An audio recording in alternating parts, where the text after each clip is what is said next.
Hi, welcome to Pursuit and Pause. My name is Paige. And I'm Hannah, and together we are working towards living intentional and deeply rooted lives. Thank you for joining us. Yeah, so you in the last episode got the one on 101 on the Homestead Festival, everything you need to know before you go next year. But now we're going to talk kind of more about our experience with shopping, the speakers, kind of just what we took away from everything, all of it. All of it. Yes. So, high level for anybody who did not watch the last episode. The Homestead Mm-hmm. Festival at Rory Feeks happens the first weekend of June down in Tennessee. It is about an hour south of Nashville. It is on a beautiful piece of property, and there are tons and tons and tons of people that show up. It was sold out this year. But basically, there are 5 tents that have speakers in them, pretty much between 9 and 4:30, and they are tons of people. So they have some classics, the people and pretty much the icons of homesteading. You have Joe Salatin, you have Sharon and Beth Dougherty, you have Jess from Roots and Refuge, you have Jill Reagan, you have Justin and Rebecca Rhodes. Those were some of the people this year. If you are big in grazing, things like that, there are tons of people over in the grazing world. Greg Judy, people that if you've done any research into the homesteading world, you've probably come across most of these speakers' names. And then there will still be a heavy chunk of people that you don't know. They cover a wide range of topics. So we have everything from gardening to raising animals to processing animals to preserving to just all kinds of aspects. The family, raising kids, homeschooling, pretty much any topic. Nutrition. Down to birth. It's all covered. Dogs, guardian dogs. Yep. So all the things. It's all there in 2 days. It is like drinking out of a fire hose. Yeah. So we're going to talk to you kind of about our highlights, and then also kind of things that we may have brought home with us. For better or worse, we did a little bit of shopping. Yeah. It was great. Just a wee bit. Just a wee bit. And I think you did worse than me this year. I did do worse than you, but I also knew that I was going to do worse. You knew what you were doing. Shopping list and some expensive items on it. I did try to talk you into a very expensive purchase, but you did not join me in the grain mill department. Josh was not going with it. Okay. Next year we'll lead you. Yeah. Oh yeah. Next year I'll know more. We're going to start with the speakers. We'll end with the shopping, because let's get to the things that are really important, the whole reason we're there. Yeah. And then we'll talk about the bonus, the things we brought home. Yeah. Yes. So we're going to talk about Friday first, kind of the speakers we listened to Friday. Highlights, things that we really learned. So who do you want to start with, or what's one that you listened to on Friday that really stood out to you? One that stood out to me was Kaylee Richardson from the Homestead. Is that correct? Okay, I don't want to butcher any names. So, but that was my first time. I watched maybe a couple of her YouTube videos, but never really dabbled in, because I think a lot of her things are about beekeeping, and that's just not something I really dabble in here in Illinois. I don't have the space to do that. But she did have in the demo tent, she went over, I think she had her mother up there with her, and she was going over the Beekeepers Apothecary. So it was just all kinds of different herbs, and I'm a total nerd when it comes to learning about all the different benefits you can use with those herbs, that the God-given herbs that, you can use. So that just really all sunk in with me, and I know Hannah was with me on that one too, so it was just nice. And they had great humor too, but it was awesome to be able to see her make all these different, I think she was making, do you remember, Hannah, the different, she made a salve, she made she used rose petals in one, I think. She talked about infused honey, she talked about kind of what to do, she talked about tea, she kind of talked about everything. It was a much more practical example and demonstration. So kind of talking about, okay, these are the steps you need to take, and also kind of talking about more broad concepts. So what are the ratios? We're talking, okay, we're making a salve. Mm-hmm. She was 1 ounce of beeswax to a cup of oil. Would not have known Yeah. that, right? Just Yeah. little You can tricks use like it. that. You can use that. Mm-hmm. And then, Yeah, I just found it interesting. yeah, and then very broad. Like, here's some herbs. Here are some things you can do with Yeah. those herbs. Here's what they are for. There's another herbalist that spoke, and we'll talk about him in a little bit. But he talked much more about, like, this is the herb, and this is why it's really cruel. Hers Yeah. was more about, like, how do we use things Yeah. and how we Yeah. turn it into functional things that will help us. Yeah, and I've never seen that in person or really demonstrated before. The way she presented it was just nice. So it really stood out to me just because I was learning the entire time. Yeah.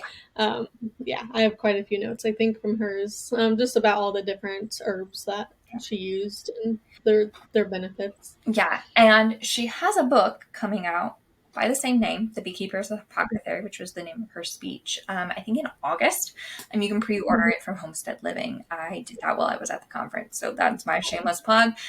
We'll link it down below. It's going to be. I think I'll buy that. It's going to be. I think I'll buy it because she was awesome, and I want to watch more of her stuff on YouTube. Yes, and it wasn't just for people who have bees, right? Yeah, exactly. That's what you think, though, initially going in when you see that title, but it wasn't. Anyone can do that. You can buy local honey and make these. You can buy beeswax. Like, these are accessible things. It's how to use them. I will probably never. I don't anticipate Jake and I ever being beekeepers. We both don't really. That's not in our interest wheelhouse. We love honey. Way down the road. I love honey. I love pollinators. I think it's great. That is not a on my list of things that I really care about. I've been stung a couple of times, and they were not pleasant experiences. And I was young, and it was a little traumatic for one, and then I was a little bit older, and it was still pretty traumatic. So we'll get there, maybe. But yeah, I've never been stung, but I'm still terrified of them. But I will definitely support my local beekeepers, and if I'm at a farmer's market and I mean, I love honey, so, and I know it's beneficial, so yeah, that was one that really stood out to me Friday. Yeah, and one of the things she kept bringing home is, like, every part of this, like, all of this was designed for a reason. Like, these things that we don't necessarily we think are junk, the things that we're throwing away, it's not like that's not what they are. Like, these were created, and the bees create everything with a purpose, right? Talking about everything was created for a purpose. It keeps coming back to that. So that was one of the big talks on Friday in the demo tent that we both really enjoyed. Yeah, it was awesome. Paige got a little stuck in this thing called traffic in the morning, and so she was unable to join me until the very, very end at Jessica Howard's first speech. Oh, yeah, my number one person I wanted to watch, and I got stuck in traffic, so it's not make sure if you watch the last episode, if you watch the last episode, plan on being there 30 minutes early, don't pull a me. And if you're bad at time, stick that number up, because the traffic will beat your butt. It's parking, getting in. And don't take the wrong exit. Yeah, kind of be aware of where you're at. That whole speech. So I'm gonna call them speeches, presentations. I don't really know what. I don't know. Yeah. Sessions was on thriving and surviving a joy-filled, self-sufficient life, and this one was, like, for me, it started out with a really big bang. I loved it. I love all of her stuff. This was more in line. If you've listened to Just from Roots and Refuge, this was probably more in line with, like, some of her devotional stuff. So not as much like, here's a tomato and, like, walking through. Like, this was very intentional and very focused. And she actually talked a lot. It was really cool about like trauma and life and, like, the cycles that we are in, and, like, looking at the world we're living in, and why are we making these choices, and why are we doing these things, and why are we choosing this hard life. And, like, and also, like, how are we living under stress? And then how are we dealing with that? And one example she gave that really stuck with me is, like, you don't get mad. Like, we know all animals are trying to kill themselves at all time. Like, that's the joke with farm animals, right? Like, dogs have no self-control. Like, my cute little 17-pound white little fluffy Maltipoo of my parents would eat until she exploded if we let her. Like, no understanding. And they live with one goal in mind, survival. And we don't get mad at them for living under that. So why are you getting mad at yourself when you're living in just survival mode all the time? right? When you're living in that super stressed state, you're going to make bad decisions. You're going to hurt yourself because you don't have the capacity to know what to do. And so just, you talked a lot about living in fight, flight, all of that. And so that was just super, super reassuring and super healing for me. And I'm really should have been there for that one. Gosh, I'm always in fight or flight. It is on my list of ones. Yeah, it's definitely on my list of ones to re-listen to when they come out. So, side note, they record every session. So if you watch the last one, you already heard this little spiel. They record the lessons, then they post them, usually on YouTube. Sometimes they put it behind a paywall, like privately listed. If you bought a ticket to the Homestead Festival and you went, you usually get access to those for free. You don't. Sometimes they charge like $25-$50 and you can get access to them. So you will be able to watch them if you feel inclined. It's the only reason why I was okay missing that, because I knew I could watch it later. Yes. But, so that started my day off really well. And then I went into talking about meat rabbits. They intrigued me. This was the first year they really talked about meat rabbits. So Laura Cox talked about meat rabbits. And so on Friday, she talked about raising them and like, you know, that kind of just very like high level. Here's what it takes. Here's what they are. What I didn't know is that rabbits are the highest animal protein per gram of meat. So rabbits are 20 grams of protein per 85 grams of meat. Pork is 23. Chicken and lamb are 21. Turkey is 24, and beef is 22. So, right, you're getting a lot of protein for your punt. They're an incredibly quick turnaround. Can harvest in about 12 weeks, and they only are pregnant for 4 months. 4 weeks, not 4 months. We're talking about cows and pigs, and there's a little bit longer, even eggs, like 28 days to hatch to get a chicken, then they're about a 16-week grow out. So relatively quick, very quick turnaround. The biggest downside to rabbit meat is it is very low in fat. Supposedly it tastes kind of like the dark meat of chicken. It's very straightforward to work with. It has a little bit more bones, but relatively low startup cost, all of that. It was really interesting to talk about. I've always just assumed chickens were the easiest small scale meat production. But to learn about rabbits was super helpful. I still think rabbits are cute and fuzzy, but they also are the devil himself when it comes to your garden. If you ask my grandma, she would love me to come and kill everyone in her sweet little golf course. Yeah, they ate my chamomile, so I'm right there with her. So, very interesting. She also talked about like when she started, she couldn't harvest them. Like it took her a long time to work to the point where she could do the actual processing.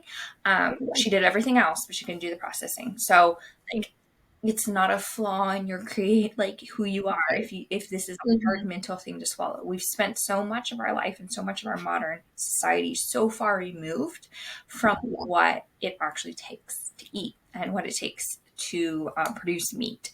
And so it's always good to kind of know that. Yes, for sure. So I think next year I'll watch more things regarding to processing and maybe one of the demonstrations.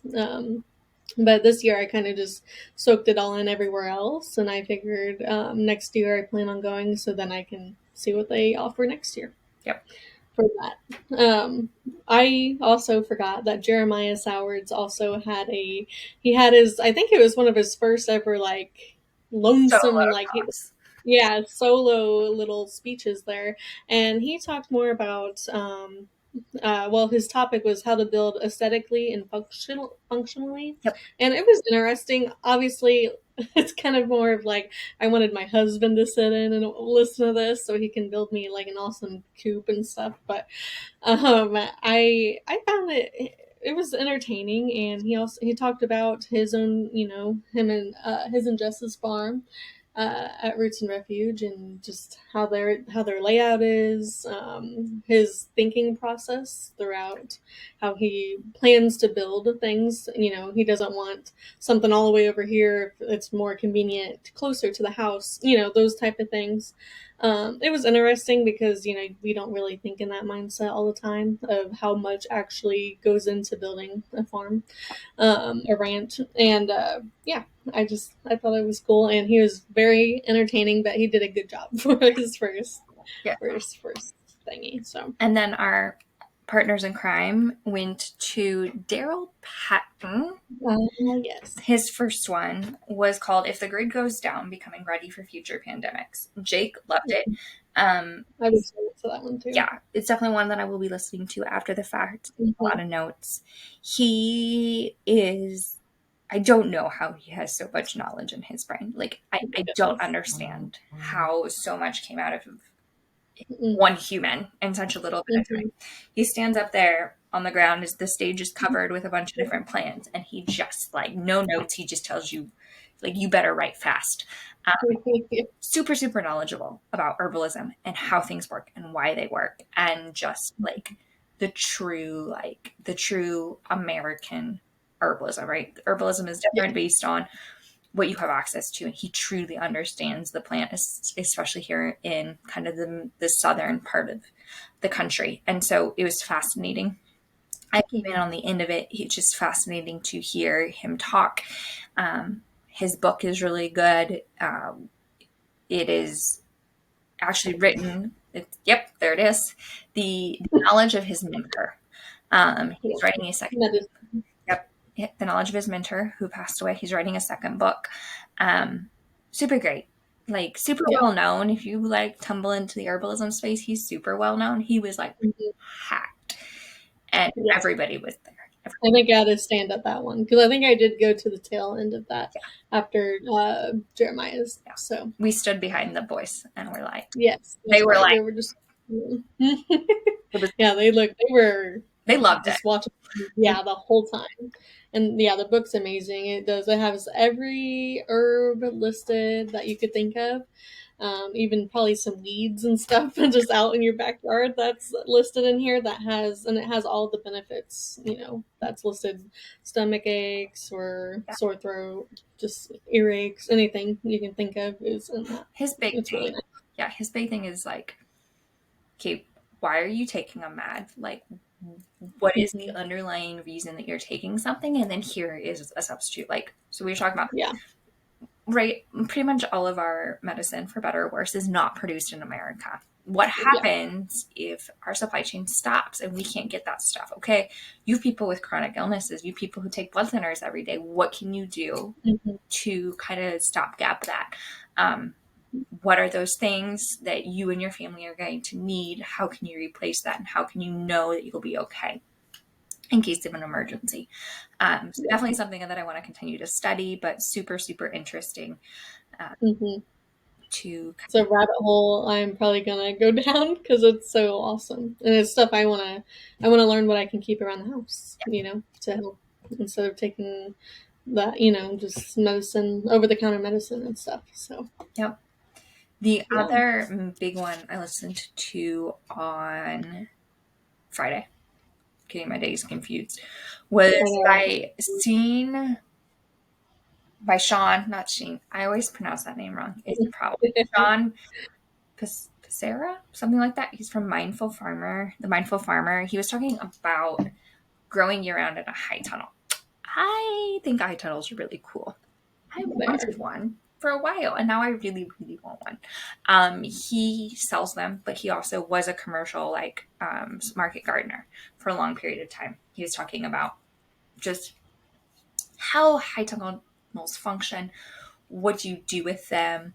How do you manage that greenhouse effect? What is that relationship? So every layer of plastic moves you 1 degree south, 1 zone south. So it's dropping your zone. So it doesn't mean it's a magic cure that you can grow anything, but it does extend your growing season and also provides protection. Talking about just how do you manage, right? What do I put in a high tunnel? What do I not put in a high tunnel? Kind of thinking about production value and cost value.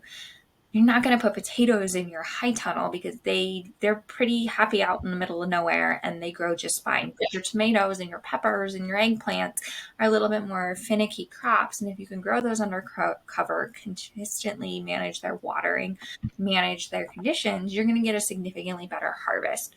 He was talking about how one high tunnel for them can produce over $30,000 worth of produce in a year because 300. So here's how he broke it down, and it just blew my mind.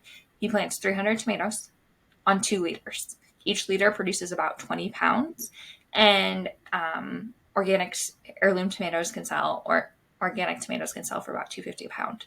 That's just one tunnel. Plus, he's growing basil. He's growing other things in that tunnel. That's only one portion of the season, right? You can turn that tunnel for another thing. So just kind of talking about what that is. And it's not something that's completely inaccessible for a homesteader. You can build their DIY versions. If you have those skills, you can buy them. They're just getting more and more accessible constantly. And they are so, so cool. And just, it's awesome. I want one someday. And I love I feel like you don't hear about them here often in Illinois. Yeah, it's not a big thing here in Illinois, mainly because here in Illinois we grow corn and beans. Yeah. There's very little vegetable production around here.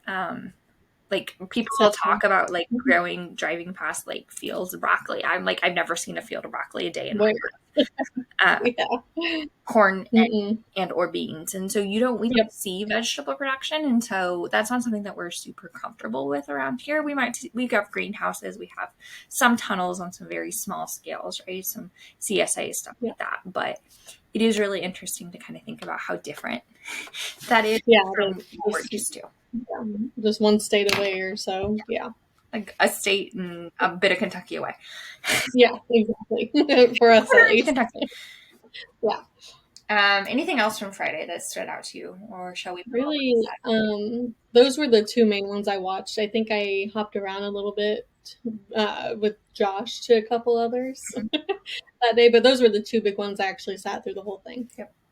All right. So then Saturday morning, all four of us went to the same one, I believe. Yes. And we started with The Family Economy by Rory Groves. We both, I think, bought both the books that he has written. So, yes, we really liked him. And there's another one we bought. I can't remember. Sustainable Trades, I believe it is, or Durable Trades is what it's called. It talks about trades that can be ran out of a home. Yeah. So what was the biggest thing for you that you took away from that class? Yeah, I think one, it is really neat how his family economy is, how they all work together, but they all have like their own thing. I love that they have their own little niche inside in their house. So like, I can't remember exactly what each of them did, but I know like I think his son did woodworking, and then his daughter made something special, sold it, made money, like has her own little business. His son's awesome at woodworking, and then Rory farms and does his thing. Like everybody has their own little thing and all come together and work together. And it also it stood out to me because one, you don't hear about that at all in this day and age. Like that is, I've never met a family that really works like that. And like, I mean, we're talking, his kids are like 7 or 8 when they started doing this, I think, super young. And so that alone is just rare and very neat. And two, I think it also just the bringing up, raising his kids like that, like showing, this is how, find something you like, a God-given talent, and, make it into a business, and, just do that for the rest of your life. Live it, do what you want to do, and make money off of it, to sustain you and your family. And it's just a really good lessons throughout it that I think would be good, like for a kid to grow up and experience.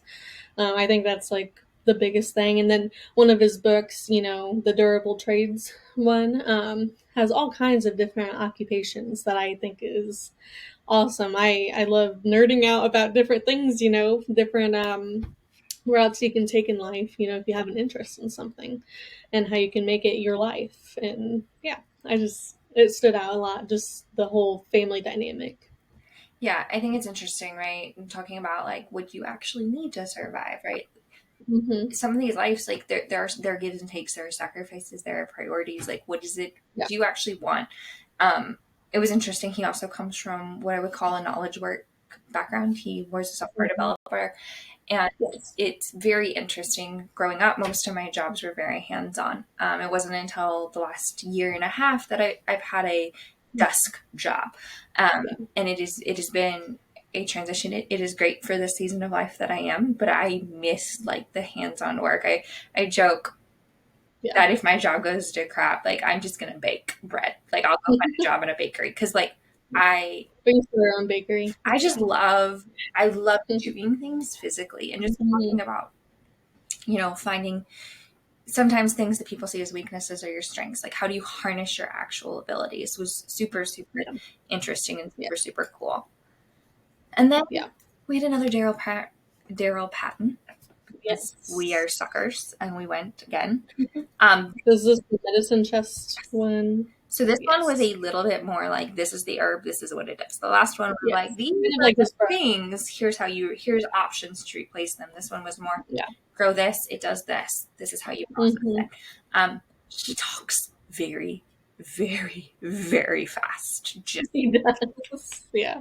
I don't know if I even took many notes. I just bought his book, and I'm like, I'm gonna do this. Yeah. But I think it was pretty similar to his book. He he even had examples of the herb with him and was like, this is what this looks like and this is what it does. And it just kind of, the audience had questions and he answered them. And yeah, he is really fast paced, but so full of knowledge, like Hannah said earlier. Yeah. And very entertaining. He has a good sense of humor. And yeah, I definitely recommend, hopefully he's there next year, and I definitely recommend buying his books. He was there both years I've gone, so just an FYI, he seems to be someone that, he had a packed audience both times. Yeah. So. Oh yeah. I think, we did have seats that time, but not that the first time. He is also, just an FYI, his booth is cash only. Like, only cash. He does not accept credit cards. I think he was the only one I ran into that was truly cash only. So just save some money if you're going to buy his book. It's very hard to access his book in the wild because it's not like published traditionally. The next one that I went to was Birth Beyond Hospitals by Margaret Buxton. The whole concept of birth is fascinating to me. I have pelvic floor training as a physical therapist assistant. I can treat pelvic floor. So I'm very familiar with what happens when birth goes wrong. And for a while, I've kind of known that I want to, like my mom, epidurals, inductions, whole nine yards. I don't want that for myself, mainly because I've seen, and as I've studied the human body, especially the pelvis, how that works, I'm kind of like, I've realized that that's not the path I want to go. So it's just really interesting to hear from a midwife, kind of the reality. She's also a very experienced midwife. She knows a lot. She also comes from a lineage of midwives, which was very, very fascinating. Just like her whole upbringing, basically growing up in a commune, where they kind of started a lot of the midwife things there on her property, where she was born and raised. They were the foundation of a lot of what we know as the modern like midwife setting. So that was really interesting. Very, if you want to nerd out on birth, great. That was a good one. Yeah, that was a good one for sure. Yep. I know Josh and I sat through that. He was sick that day too, so we had to leave a little early so he could go walk off a little bit. But I think the next one, I don't know what time that one was, but Josh and I did go see Jenny Urick. She's the 1,000 Hours Outside, I believe it is. And her thing was Walk by the Way, Spiritual Truths Through Natural Means. Her presentation, I think she maybe got through 20 minutes of it, and it started downpouring. So I really want to... torrential downpour. You couldn't... Yeah, I'm not, we're not exaggerating. It was bad. She had to stop speaking because she was scared she was going to get electrocuted, and it was a whole thing. But I wanted to comment on, she was so energetic and so enthusiastic, and I know she was kind of basically just starting to tie in God and some Bible verses into gardening and watching things flourish in your garden. It was a beautiful message. I wish we could have heard more of it, but I do plan on listening to her next year just because if you want an enthusiastic person that will keep you up if you're tired at the end of the day, because I think this was close to 3 o'clock, go listen to her because yeah, she's just a bundle of energy. She was running around in the rain with other listeners, and yeah, it was, even though it rained, we still made, the best out of it. But yeah, I just wanted to share that little experience because I'm not kidding, it was downpouring. Yeah. And while they were experiencing that downpour, we were on the other side of the grounds listening to Bailey Von Tassel talking about replacing the grocery with the garden. So I listened to a lot of gardening speakers and, a lot of things overlap. But what I really appreciated was kind of her mentality of like, okay, what do you need? What do you want to replace? How do you actually go about it? And how do you plan your garden based on those things that you have to have? Super, super sweet, super great. She just kept charging through. She's like, I'm not getting off the stage until somebody tells me I'm unsafe. She fought against the wind and the waves. She was answering questions. It was people had to walk up to stage to be able to ask questions. It was fascinating, but it was super cool. Really appreciated her. And then Jake and I ended our day. Like I said, on Friday, I listened to How to Raise Me Rabbits. We watched the processing. Super fascinating. Laura, if you want to watch, if you want to learn from somebody in the processing, she was an appropriate amount of respectful and gracious and very compassionate to the whole process, but also very lighthearted and goofy and funny and truly handled it super, super well. Rabbit processing is very different than chicken processing or pig processing. The way you take the life and the way you butcher is very different. I'm not going to go into it because people don't want to hear, but the most fascinating thing to me is when you pull the skin off the rabbit, once you've cut the top and the bottom, around the pelvis, you basically take off the rabbit's skin easier than I take off a pair of skinny jeans. It would be and I was how in the, how does that work? It was just, I looked at Jake and I was I'm so, that's so cool. Yeah. Because I know how I look taking off a pair of skinny jeans, and it was not that effortless. It was not that effortless.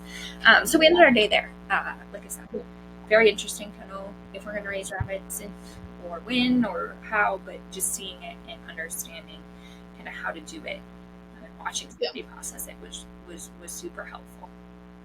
Yep. Josh and I, we decided not to do that. Well, so we stopped at Roots and Refuge. Let me back up.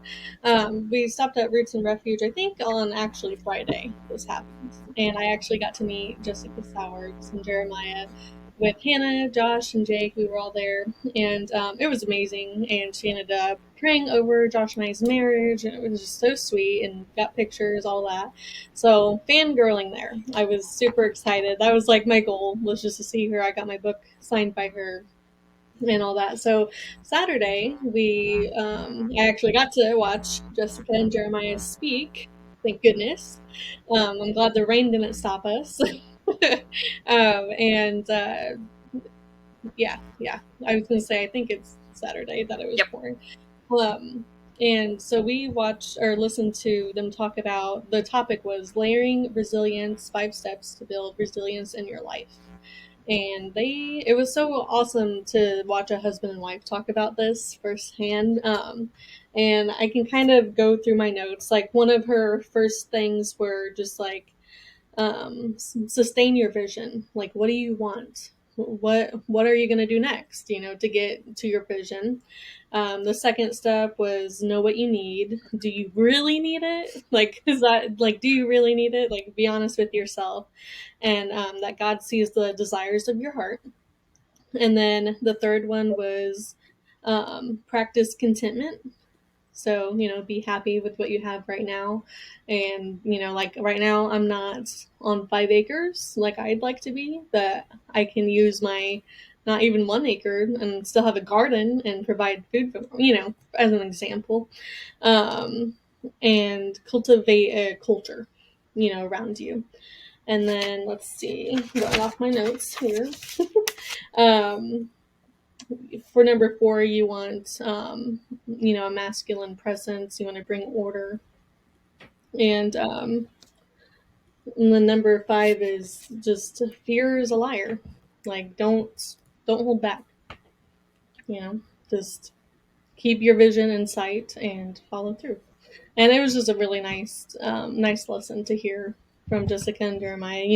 If you watch any of their YouTube videos together, you'll learn so much, and you'll just have a good time. So that was really special to watch and to finish off, the speakers for Saturday.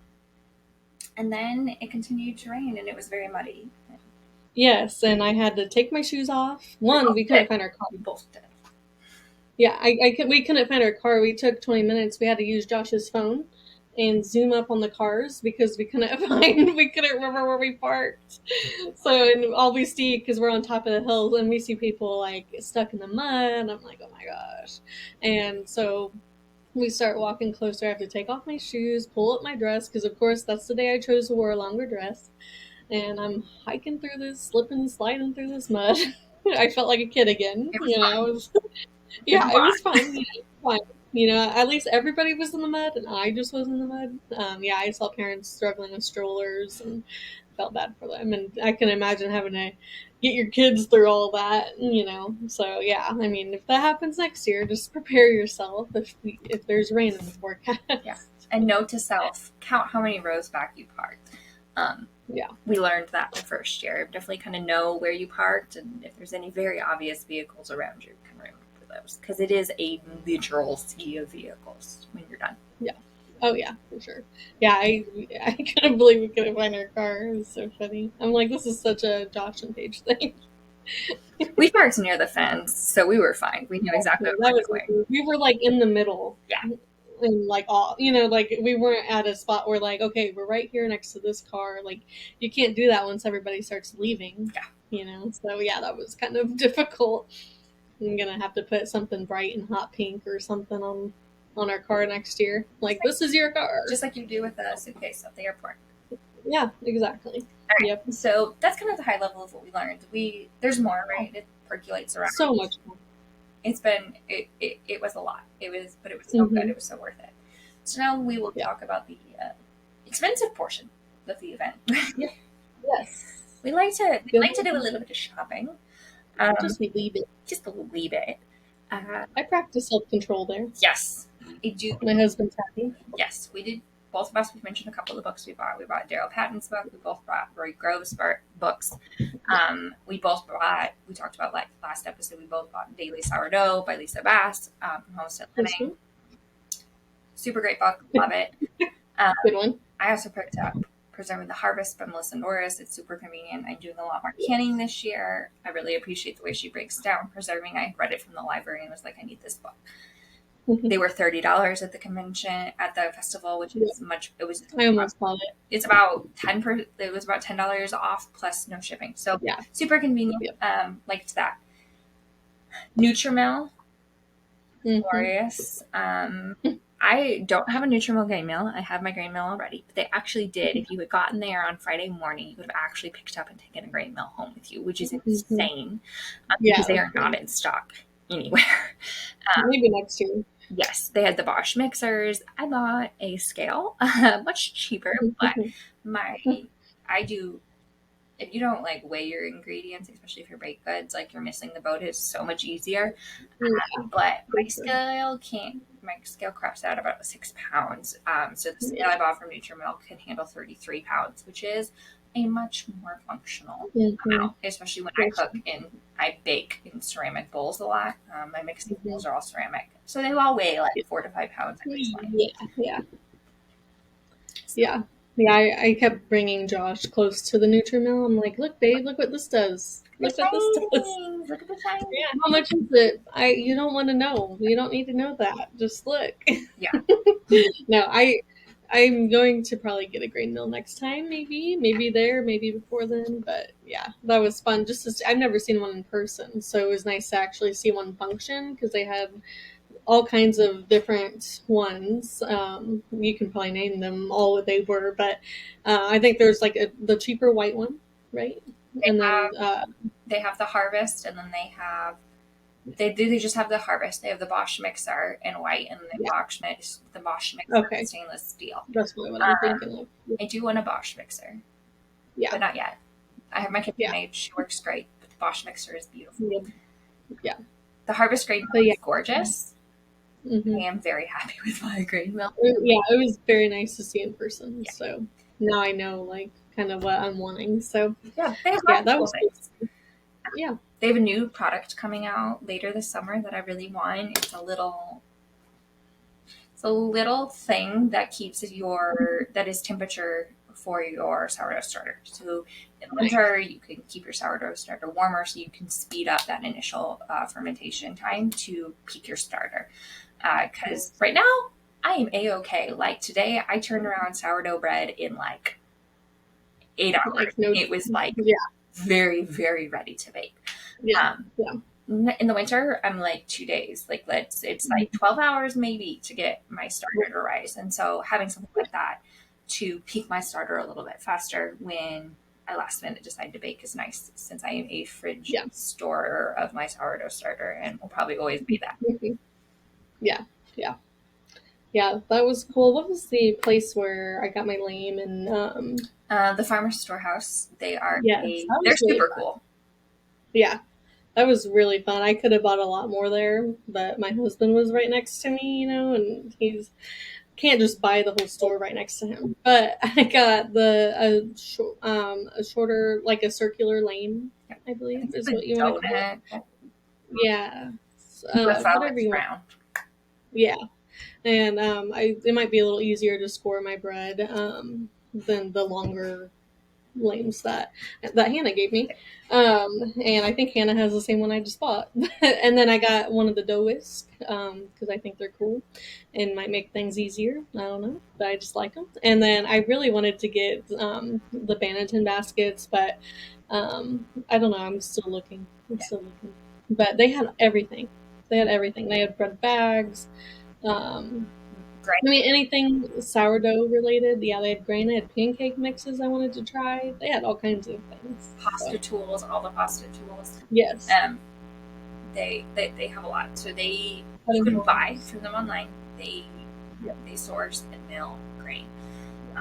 They'll sell it to you. And we bury for and they'll sell it to you. Ground. Lots of different options. A super cool place in the Tennessee area. I bought from them last year. I didn't spend any money this year there, but I was very tempted per usual. Yeah. There.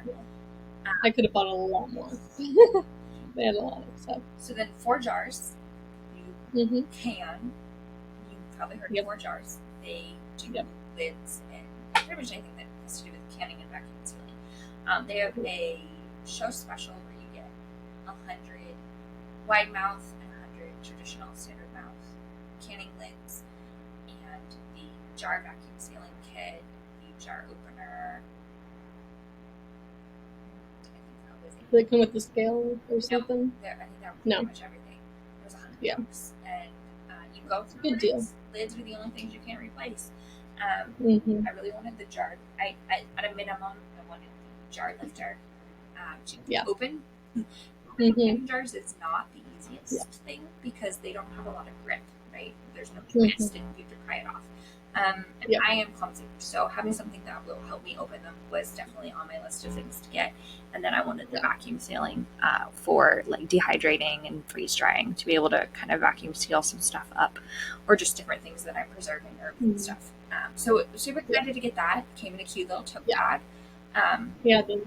There's so many people carrying those little tote bags around. I'm like, I'm so jealous, but I decided not to buy from 4 jars yet. I wanted to. There's nothing wrong with the products, but I want to get into canning more and figure out exactly what I have supply wise. So that's the only reason why I held off. But it was so tempting.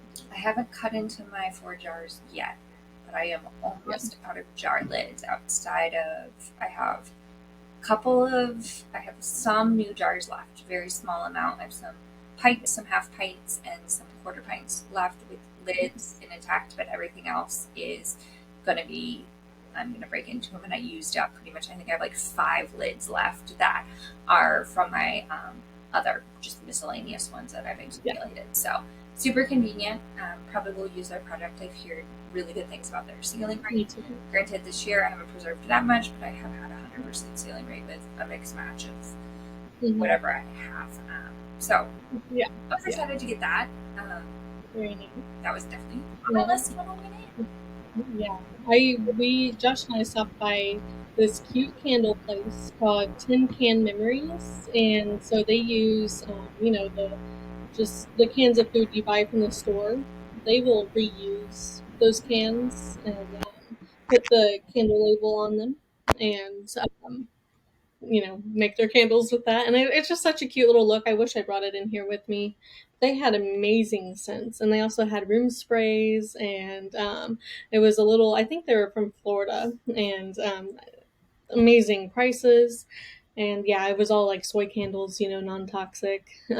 So yeah, that was just one of my highlights because the guy was so nice, and they had amazing ingredients in their candles, and just so many options. So it was like Body Works, smelling all the different scents and everything. Oh my goodness, that's like one of Josh and I's like things to do is to go just into Bath and Body Works and smell around. But this made me feel better because of all, it's toxin free pretty much. So so that was a little fun highlight, and you won't hear about them everywhere. So I like to support the smaller businesses too. I think I got some tallow. Don't remember what company I bought it from.